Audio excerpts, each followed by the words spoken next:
Vamos a la página 17 del libro de Guaraní. Tenemos ahí a una mamá, Su, y dos hijos. Ella es Lili y él es Caló.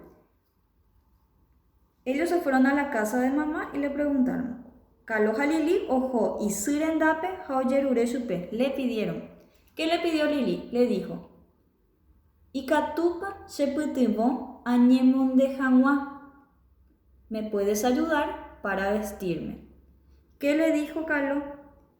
Ella pomina shendive sherembiapo boejaopewa. ¿Podés hacer conmigo la tarea de la escuela?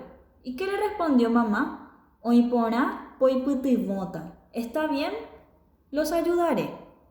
Entonces ustedes van a practicar decir estas palabras. Y catupa, que se acuerdan, ya dimos en la clase anterior, para pedir permiso. Y catupa, o para pedir algo. Y catupa. Esa es una forma. Entonces practiquen los diálogos que están aquí y luego completen esto que dice, escribo sí o no. Ajaí, eso significa en guaraní. Ajaí, nei. Nei es cuando yo quiero decir sí. Tera najaniri. Cuando yo quiero decir no, la palabra es najaniri. Y pregunta, oipora paseo yapoba, ¿está bien lo que hace la mamá?